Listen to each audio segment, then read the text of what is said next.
I did. No, you It's didn't. unbelievable, dude. That's Yeah, ridiculous. I was literally thinking to myself, I should not make this decision, and then I did it anyway. Does not even sound like my father. Yeah, it doesn't. Okay, that's good. Trouble it makes, it hurts you and it hurts me too. Hey, everybody, welcome back to the Vince Miller Show. I, of course, am Vince Miller. I'm sitting here with my son-in-law, Elliott. Good to have you, man. Good to be back, man. You know, this is all kinds of fun. Actually, today, what I'd like to do with you is jump into the story that we're in presently. So right now, in the daily and the weekly, we're studying through the book of Judges. Yep. All right, and we're in chapter 14. Chapter 14 begins the story of Samson. We're really jumping in kind of to the early beginning of his life. I don't know if you know his story, but I kind of want to walk you through it so you can see it and get a sense for it. So Judges chapter 14, Samson is pursuing a woman. He wants this Philistine woman. So his mom and dad have taken him down to Philistine land. Just think of it as Vegas, okay? Oh, gosh, okay. And he goes down to Vegas and he sees a Philistine woman, and you know, people of his race and religion often did not marry into other faiths or other races of people. And you know, he walks down and he sees a Kardashian and he likes the way she looks. Don't touch a Kardashian. They're crazy. And then his mom and dad tried to persuade him to just marry a nice Jewish woman, you know, a nice covered, homely Jewish woman. He's like, Yeah. You know what? You see where I'm getting at here. I can see where you're going. So, With and my you know, father-in-law, we're going to go there. yeah. and anyway, so they insist that he marry a Jewish woman, and he doesn't. He's just like, go get her for me. Okay. Because he says, it's right in my eyes, which to me, in chapter 14, that phrase right there is indicative of all the problems. He does what is right in his eyes. His own eyes. And Can never be wrong. he can't be wrong, right? He can't be wrong. He just Sounds like a lot of people today. okay, we're going to get into that. All right. So just hang on to that thought. So yeah, sure enough, they're going to go down and they're going to get him that woman. And he's on the way down there again. He stops through a vineyard. Now, this is really interesting.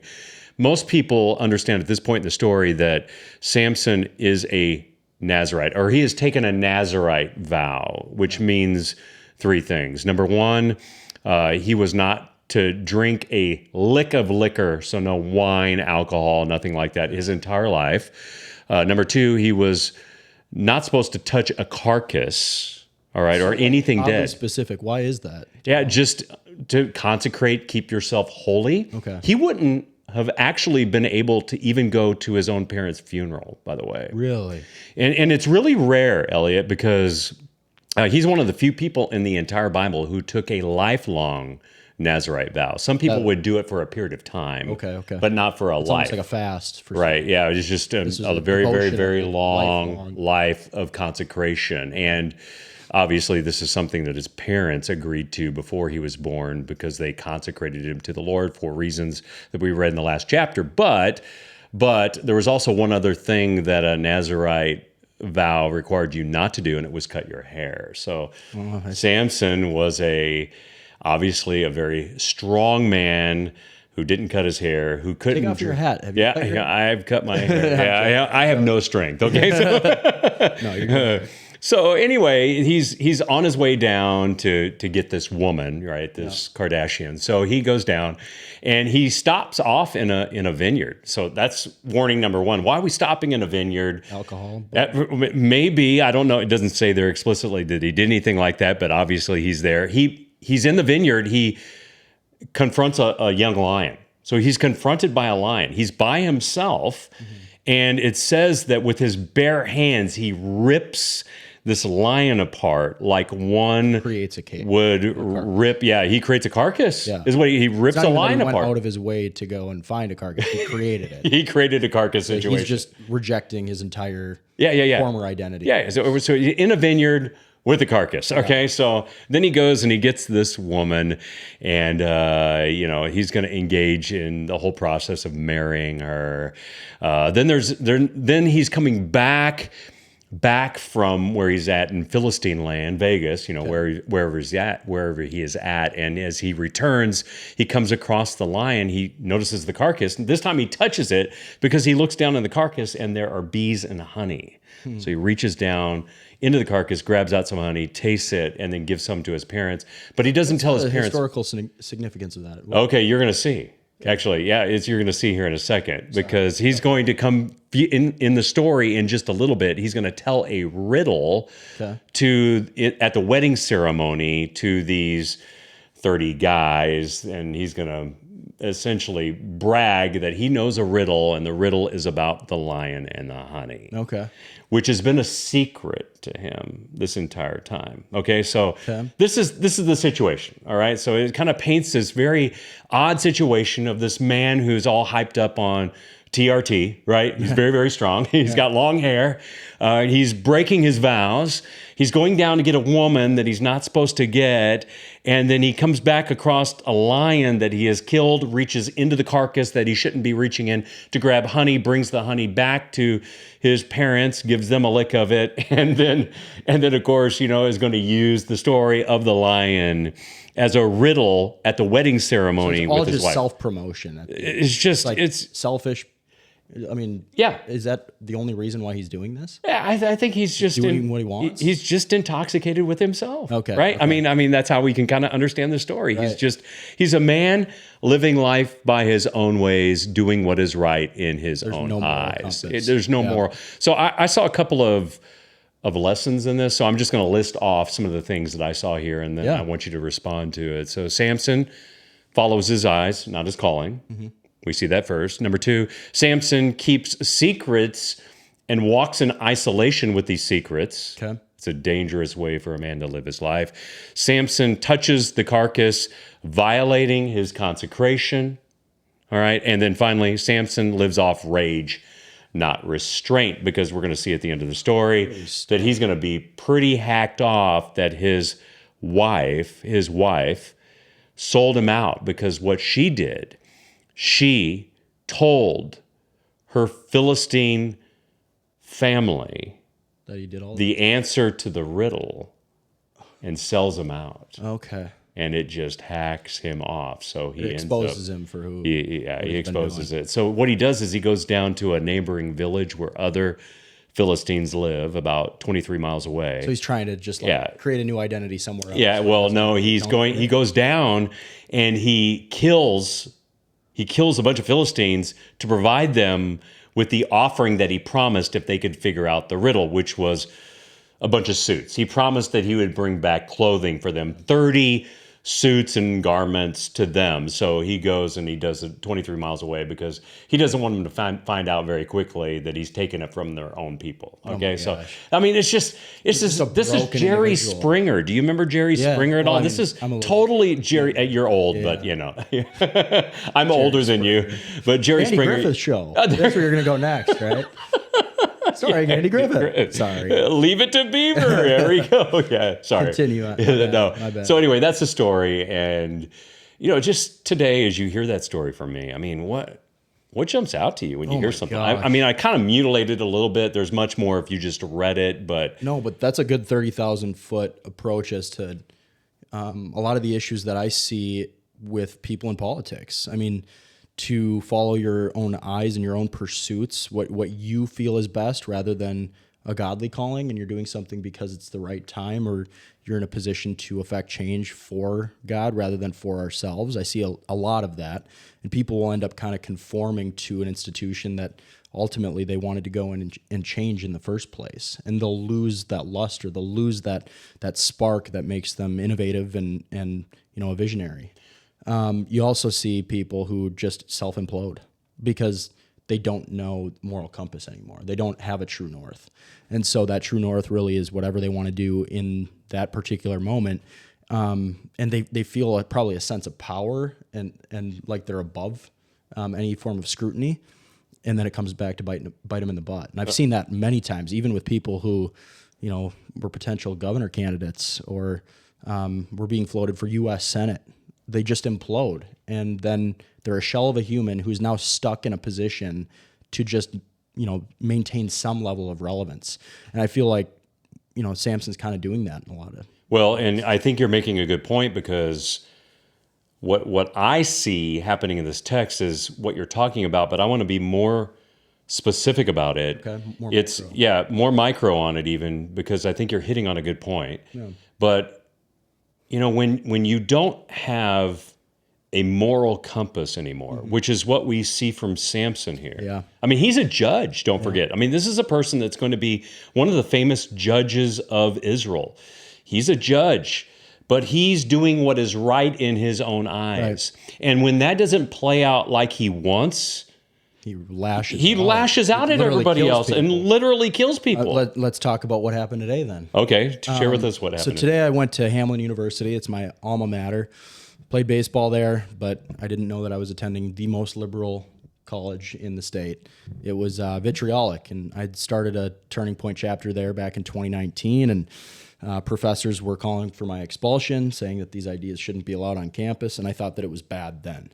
Today I went there to do kind of a Charlie Kirk-style tabling event where I'm just answering Q&A and engaging with students and trying to, ultimately lead them to question what they think they already know. And I could have swore 500 times today I heard people cheering and applauding on the death of Charlie Kirk, the murder of Charlie Kirk. And that, to me, is really indicative of kind of Samson's entire headspace, that if it suits his immediate needs or desires, then, humanity or ethics be damned. And so that's leaking into so many different aspects of our culture and of our politics. I think there's very few people who have integrity and a moral compass in the political realm. But typically those people don't stick around as long because they can't handle an institution that doesn't, know right or wrong. Is that a little bit more micro as to? Yeah, that is really good. So let me accentuate that even more, because I think you're making such a good point. In this situation with Samson here, his lack of being true to godly morals and to his vow or his covenant with God led him down the road of feeling and sensing his own injustice and then taking that out on other people, which is almost precisely what happened to you today with this tabling event and taking questions. And then, to even think that literally 500 people cheered the death of Charlie Kirk. They were literally cheering it. Yeah. Really? It was like a chant. A chant. Yeah, it was the most the lack of humanity, or it's a lack of mentality that was going on there in hating anybody who disagrees with your own worldview, and then having the stones to look at me and call me a fascist. Like the level of just, there's zero self-awareness, but they don't care about self-awareness. It's just about asserting power and authority over those that you wish to rule or domain over. And that's politics in a nutshell, but it's also humans in a nutshell, barring us having, self-imposed restraints by looking to God. Mm-hmm. And so that happens in politics so much, man. And you have to be really careful of your own ego, because you could also begin to think that you're above it, and that you recognize this as truth, and then all of a sudden you start skirting lines. I remember one time I'd passed a bill off the House floor unanimously. It was a bill that they couldn't take a no vote on. It would have prevented direct appropriations to nonprofits who then spend in elections. And everybody wanted to vote yes on it so that they could say, look, I'm tackling dark money in politics. We're cleaning up our electoral system. And then they killed that bill as soon as they passed it, and then patted themselves on the back for doing the right thing. And I got so mad after they killed this thing. I was like, are you kidding me? Like, you're going to not only kill this thing, but you're going to first take credit for having passed it. Yeah. And I remember I actually came home. I left while they were still in session. I was like, screw it, I'm not going to be here the rest of the day. Well, little did I know that Tina Liebling, the absolute shriekiest and craziest Democrat who you just, hearing her voice makes your teeth chatter, she must have seen me leave because she waited for me to get home. And then she did a call to the House where every single butt must be back in that seat. Yeah. And so it was like, now I'm having to scramble and run back and try to save face for my own, just emotional outburst. Yeah. And it sounds like if you allow that to continue and persist, that's how you end up becoming Samson. Yeah, you nailed it, and you're very transparent with that. By the way, I appreciate that. I think it's a great illustration. But we've all been there. I remember this happened many years ago, and Grant, my middle child, right? Yeah. So, are you going to talk about the truck? No, I'm going to tell you about a different story. Okay, we'll save the truck. We'll try to save the truck story for a different day. So, my wife had just gotten a brand new Touareg. And we were pulling. It's a Volkswagen Touareg. It's like an SUV, and anyway, my son Grant was sitting in the back seat. He was young. He was a young teen, and that car door, the back car door, had a point on the door. I mean, it was just an oddly shaped door, and it came to a point, little sharp line, a little sharp line, right? And I told him when he opens the back door in the garage that the back door tends to spring open. Oh, no. And I'm like, please be careful because we just pulled in next to my same car. day like that you got the This car? is the day we got the car, right? So anyway, we pull in, we park, I tell him this. And sure enough, when he's getting out, it springs open and it dings the driver door on my car. No. Bro, I was so mad. Livid. It was just like, all right, you're not seeing the sun for 3 weeks. I remember Like, you're sitting in the done. driver's seat, grabbing onto the seat, going, "Did that really just happen?" And I literally bit my tongue. I just paid all that money. I you're still feeling the bill. I know, and I'm biting on my tongue, and my wife looks at me and she's like, "Oh man!" And I'm not typically an angry guy, but I was angry. I was angry because I told him not to do it, and he let it slip out of his hand. It just let it slip out of his hand. Well, ping. You might as well tell the truck story then, because that's pretty synonymous. I know this is minor compared to that one. So then you're not going to believe this. I went in, and after I started to cool down, I began to sense that even just my response in that moment was unjust to him. The feelings that I felt, even though I didn't outburst, just the look and the pause in the car and how I got out and just marched quietly into the home. Just the ambiance around me was wrong. That's better than lashing, though. I'm typically not a guy that'll do that. Yeah. You just kind of.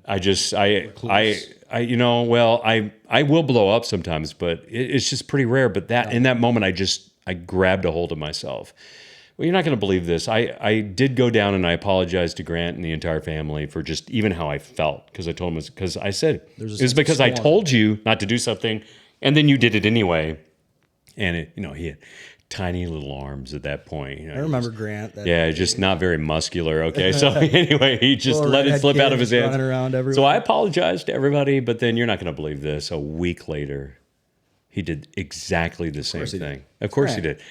Right? Same ding right next to the other one. So now it's just twice as. It's twice. It's just two little, micro dings. Like someone took a ping hammer and just went pink, pink, just like hail that. Damage on right. It's just like hail, door. and just on that door right there. And you know what?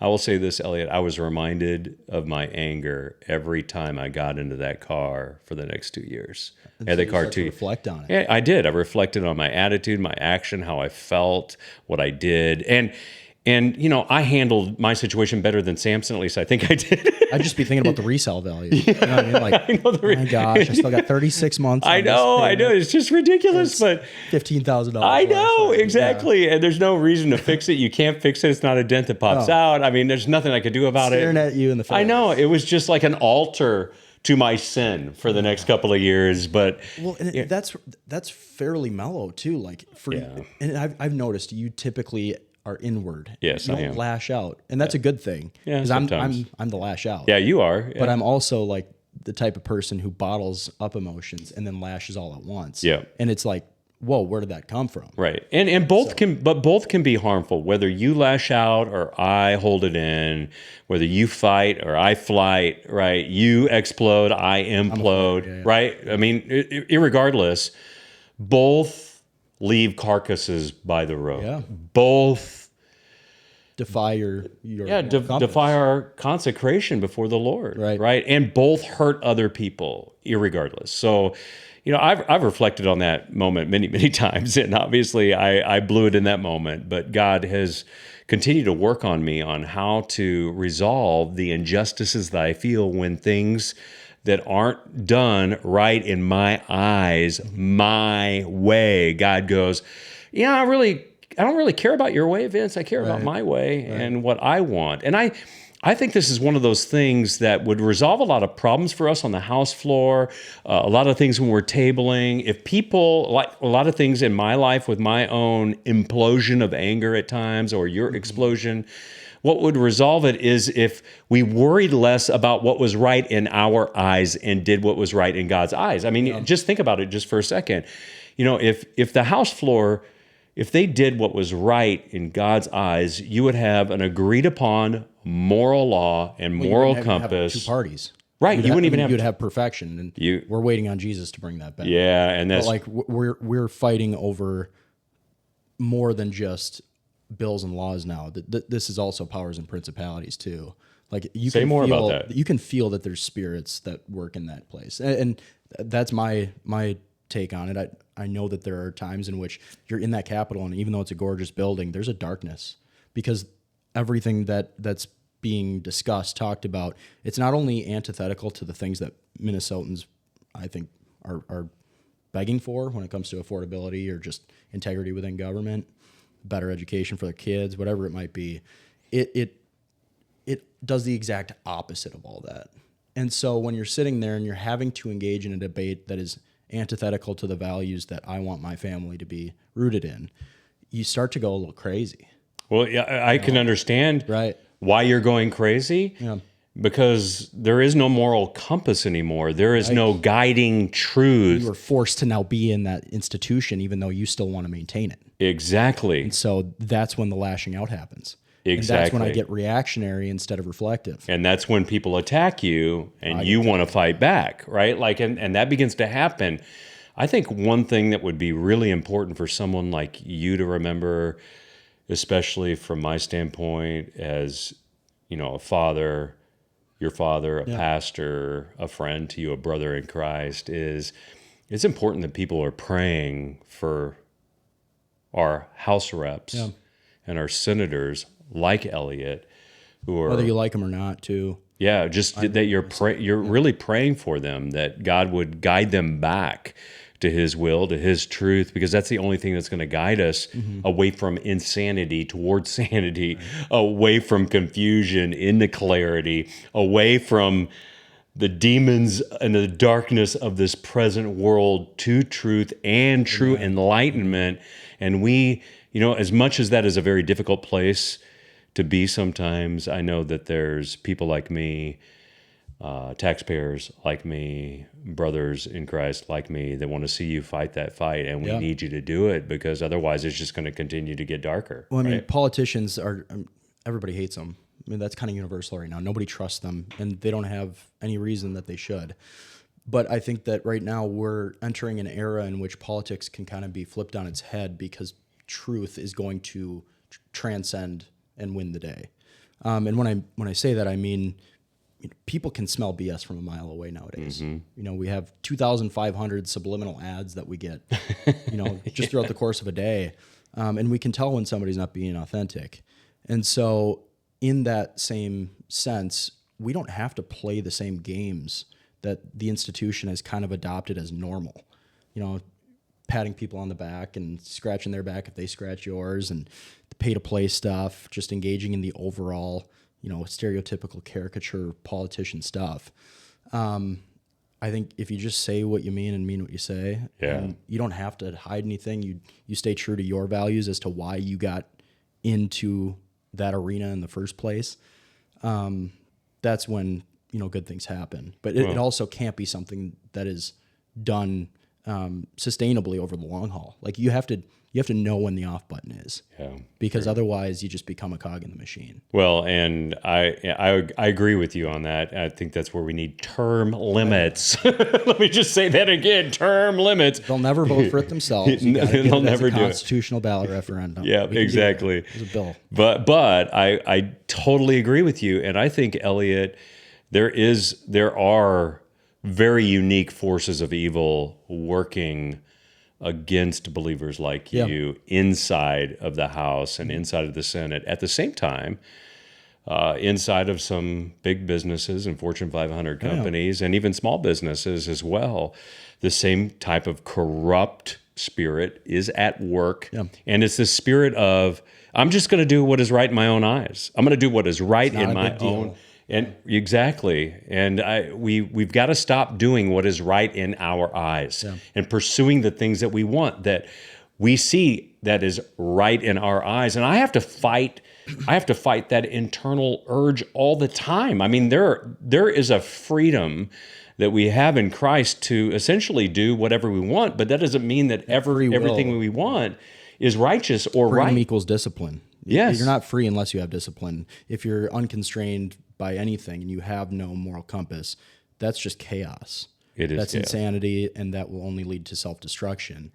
And, I think there is a way that we can get back to it. I think that we need to be a little bit more tactful in the way that we approach things, and we should be very hesitant to deceive others, because otherwise you start engaging in self-deception. And I've seen that a lot too, where people all of a sudden don't even recognize how lost they are. And you can't really find your pathway back. Well, I think you actually Lives. talked about it earlier, where people are praising or glorifying the murder of a man. Yeah. How do we get that far away from seeing life as holy and as right? And I think I know how we got there. It probably started. It's Satan. Yeah. I mean, you can feel there's a spirit of celebration of death, destruction, lies, deceit, all the things that Satan is. But I will say this: when Melissa Hortman was shot, there was a deep sense of sadness in me. And this is somebody who I didn't engage with often. Just so people know who that is. Yeah. She is a senator, or was. House rep. House So rep, she was I'm the sorry. Speaker of the House. Could not be more politically opposite than myself. Literally, she despised me and I her for her politics, but I also respected her because she was very effective in leading a caucus and getting a mandate done. And it kind of like Nancy Pelosi. Like Nancy Pelosi's not a good person in my eyes and doesn't have good politics, but she never brought a bill to the floor that didn't pass. Right. That was Melissa Hortman. Yeah. And so you start to almost have a deeper sense of appreciation for her craft and for how she goes about her business. And then to hear that all of a sudden she's been gunned down, her and her husband. Never once would I ever think to go into celebratory mode. Yeah. And I didn't see anybody else in the state do that, because they recognize that humanity is worth it. There's inherent value to it. Yeah. And, to see today so many people that were calling me the hateful one, the fascist, the bigot, the racist, the xenophobe, whatever the flippin' word of the day is. Yeah. And then for them to celebrate the murder of somebody who thinks like me. I mean, we need to recognize that. And we also need to stand to defeat that, because I'm not kidding you. If you're over the age of 50 and you're listening to this right now, I've never been more concerned that a physical and a violent civil war is approaching. Because if that eventually gets into action, from what I heard today, it's going to be tough to put that genie back in the bottle. Can I just ask you, I want to camp on that just for a minute and not get too far away from what we're talking. No, that's really good. But do you feel that momentum is gaining from a younger generation, or do you think that is just a general feeling from people that oppose our beliefs as Christians? I think it's twofold. One, everybody wants to be a part of a camp. It's human nature to want to be a part of a tribe and to have a team. Something that you rally behind and you all fight alongside each other, trying to perpetuate to the world. And I think that right now there's a really evil spirit that's overseeing that tribe right now. Whether it's assassination attempts on Trump or people saying, darn it, how did they miss that? People cheering on the Charlie Kirk murder, only to turn around and then, try to make it seem as if Erica, who is a grieving wife, a widow with, 2 kids at home, that she's like, stepping out on her marriage and stuff, like just disparaging her. Yeah. Like even in a time of grief, like have some flippin' heart, have some compassion, have some dignity. And that is a darkness that we need to put to rest. Well, and I will tell you this, as someone from an older generation now, I haven't seen a response like that ever before. I know I haven't. Well, I'm saying I haven't seen anyone ever respond like that until the present time. Mm-hmm. And I believe you. You said 500 people, shouted or celebrated in some capacity the murder of Charlie Kirk. Like, man, we're just getting closer and closer, like you said, to serious civil unrest. And you don't see your fellow citizen as worthy of life. Yeah. And maybe that's indicative of a bigger conversation as to whether or not that party has any inherent value or care for life at all. Right. At the beginning or the end. Yeah. If you disagree with them. Correct. Yeah. But that's not sustainable as a population that's supposed to live amongst each other despite differences. Yeah.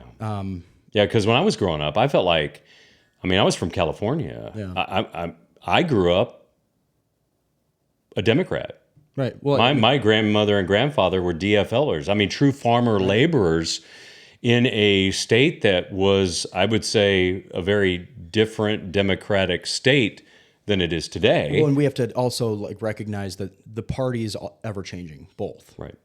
We are not the Mitt Romney Republican Party. That one is corporate welfare and bailing out the big guys and making sure that the Wall Street is on welfare and not people who are struggling. I reject that form of republicanism. I also reject the form of Democrat governance that we're witnessing today, which is just destruction and lies and deceit. I would consider myself a JFK Democrat who was trying to upset a political system that was not interested at all in benefiting or working for that, the people that they're aiming to serve. Yeah. And he was very interesting in how he defied the institutional norms. Mm-hmm. And I think we need to get back to that rather than just going to the self-destruction or right in my own eyes. Right.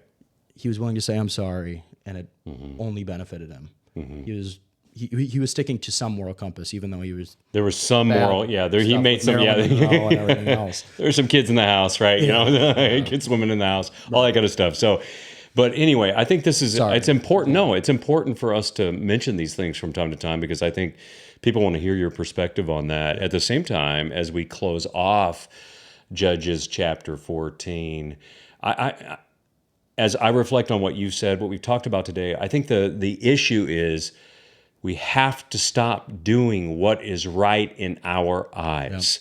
Yeah. Individually, we cannot determine the moral compass. If we do, it will eventually lead us down the road of deceit, death, and destruction. Like you said, you say a complete implosion of who we are. What we need is a moral authority disclosed to us by God, revealed to us by Jesus Christ. We need redemption from our sin and our immoral life by Jesus. We need to surrender to Him, who is the only perfect one who ever lived this life. And then we need to see darkness for what it is and call it darkness. We need to lay down our own pride. Yeah, and lay down our selfishness and pride before Him and surrender to Him as King and Savior. And I think that's really where this whole lesson should end, is right there. Yeah. And I would encourage you guys that as we study and have studied through the book of Judges, that we see the same cycle repeat over and over and over again. And it's disheartening because it continues to get worse, as you're going to see. Yeah. It just gets worse and worse and worse. But the only answer is a true judge, a true king, a true priest, and that person is Jesus Christ. Yeah. Samson is an imperfect model for us all. He's just jacked up on a little bit too much TRT. He's got, nice Jeff wavy Bezos long hair. nowadays with hair. You ever seen the before and after of Jeff Bezos? Oh yeah. With TRT. Oh My yeah. gosh. Yeah, it's crazy, isn't Goes it? from like Yeah. the kid getting bullied and thrown into lockers. Yeah. Like, he could kick my butt. I know, it's crazy. It what is Mike actually could do. crazy. We're not encouraging you to use TRT. There's plenty of testosterone to go around right here, actually. But what we know is that surrendering to the one is the right decision to make. So I would encourage you today, if you feel like you've been doing just what is right in your own eyes, don't do that any longer. Surrender that to Jesus. Surrender your life to him. Give it to him right now.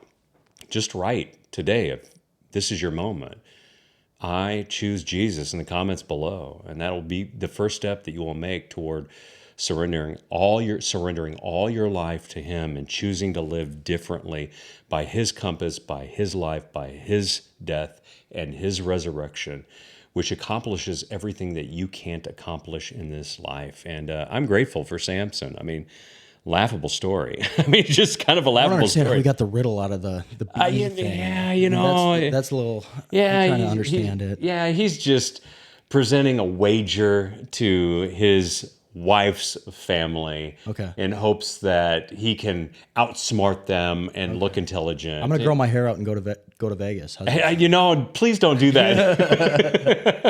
It's a joke. Meet a Kardashian. Meet a Kardashian Fate's gonna and be real run bad. my life into the grave. I know it. Just anyway, thank you for joining us. Thank you so much for being a part of this discussion. And guys, don't forget, hit like, hit subscribe, leave a comment below. If you enjoyed this study, don't forget, I usually put some questions below it as well. This is just us digging it out, modeling to you what having these discussions looks like. But please remember, you can follow me every day as we study through the next chapter. Once a week, I come up with a chapter review as well that goes along with this. But this is just us modeling what this looks like today. So anyway, love you guys. Remember, as always, live all in for him who lived all in for you.